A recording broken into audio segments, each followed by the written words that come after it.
Hujan belum turun, tapi udara di kaki Gunung Ciremai sudah terasa lembab dan berat. 3 mahasiswa berusia 25 tahun berdiri di depan gerbang pendakian. Raka, tubuhnya tinggi dan paling percaya diri. Bima, lebih pendiam, tapi pengamat yang tajam. Dan Danu, yang paling cerewet sekaligus paling penakut kalau soal hal-hal mistis. Raka menepuk tas kariernya. Gaslah, cuma 2 hari 1 malam. Kita bukan anak baru lagi. Danu tertawa kecil, mencoba terlihat santai. Iya sih, tapi jangan sok jago juga. Gunung itu bukan mall. Bima menatap ke arah hutan lebat yang menganga di depan mereka. Ada yang bilang, kalau malam jangan jawab suara aneh. Raka mendengus. Lu kebanyakan nonton film. Mereka pun mulai mendaki. Pendakian awal, siang hari terasa normal. Suara burung bersahutan. Daun-daun bergesekan lembut tertiup angin. Aroma tanah basah tercium samar. Namun semakin tinggi mereka mendaki, suasana berubah.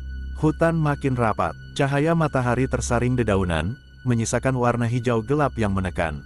Menjelang sore, Danu berhenti mendadak. Kalian dengar nggak? Raka menoleh. Dengar apa? Kayak, suara perempuan ketawa.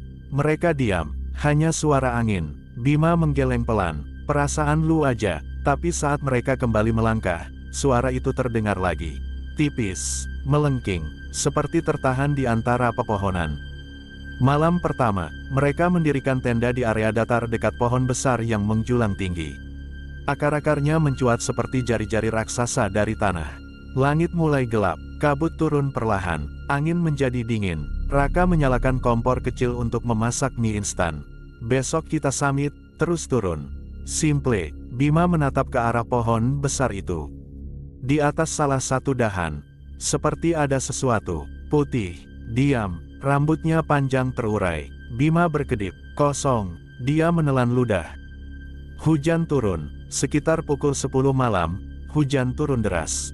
Bukan gerimis, tapi hujan lebat yang menghantam flysheet tenda dengan suara bertubi-tubi. Danu memeluk sleeping bagnya. Gue nggak bisa tidur. Raka berbaring membelakangi mereka. Udahlah, jangan parno. Tiba-tiba, suara langkah, pelan, mengitari tenda mereka. Kerik, kerik, seperti kaki menyeret di tanah basah. Bima menahan napas, lalu terdengar suara berat, seperti kain basah diseret. Danu berbisik gemetar, "Ra, ada yang jalan." Raka bangkit perlahan. Siapa di luar? Tidak ada jawaban, hanya suara hujan, dan sebuah bayangan berdiri tepat di balik kain tenda. Tinggi, kurus, putih. Wajahnya menempel di kain, membentuk siluet kepala terbungkus kain kafan. Danu menjerit pelan. Itu pocong. Bayangan itu mengintip, kepalanya miring sedikit. Lalu, melompat menjauh. Suara gedebuk terdengar beberapa kali, seperti sesuatu meloncat di tanah basah. Hujan makin deras, teror bertambah. Beberapa menit kemudian, suara lain muncul. Tangisan perempuan, panjang, menyayat. Bima memberanikan diri membuka sedikit resleting tenda.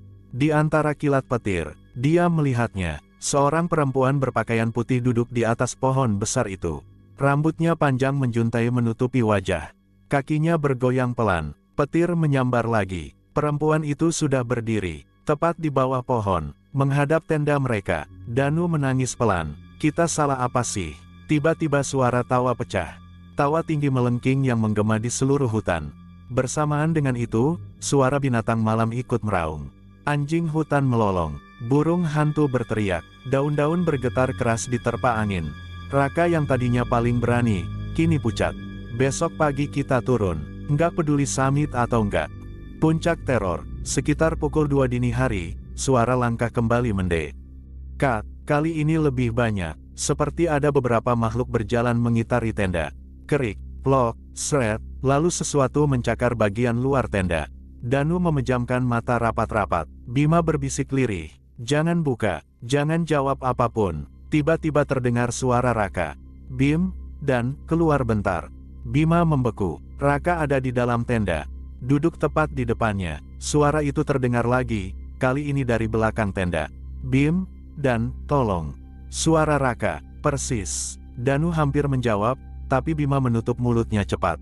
Hujan berhenti mendadak, hutan menjadi sunyi. Sunyi yang terlalu dalam. Lalu, Tawa itu kembali terdengar, dekat sekali, seolah tepat di samping telinga mereka. Pagi yang tidak sama, matahari akhirnya muncul, hutan terlihat normal kembali, tidak ada jejak kaki, tidak ada bekas lompatan, tapi di tanah basah di depan tenda, ada bekas seperti kain panjang diseret. Raka berdiri dengan wajah kosong. Gue nggak mau naik lagi. Kita turun sekarang. Mereka membereskan tenda dengan cepat. Namun perjalanan turun terasa berbeda. Jalur yang kemarin jelas, kini terasa asing. Beberapa kali mereka merasa berputar di tempat yang sama. Di salah satu tikungan, Danu berhenti. Di atas pohon, sosok putih itu kembali duduk. Menatap mereka, Bima menarik Danu paksa. Jangan lihat, tawa menggema lagi. Akhirnya turun, setelah berjam-jam berjalan dengan napas tersengal dan mental terkuras, mereka akhirnya melihat gerbang pendakian. Raka hampir jatuh terduduk saat menyentuh tanah datar. Mereka selamat, secara fisik, tapi tidak ada yang berbicara sepanjang perjalanan pulang. Beberapa minggu kemudian, Danu berhenti kuliah sementara. Dia sering terbangun tengah malam karena mendengar suara kain diseret di kamarnya. Bima tidak pernah lagi mendaki. Setiap kali mendengar hujan deras, dia teringat bayangan wajah yang menempel di tenda. Raka, yang paling berani, kini paling sering diam. Suatu malam, saat mereka bertiga bertemu lagi di kos Aka, hujan turun, dan dari luar jendela terdengar suara pelan. Kerik, seret, seperti kain basah diseret di aspal. Raka menatap ke arah jendela. Di bawah lampu jalan yang redup, sosok putih berdiri, diam, menatap ke atas, seolah memastikan bahwa mereka memang sudah turun dari gunung. Tapi sesuatu dari gunung itu ikut turun bersama mereka.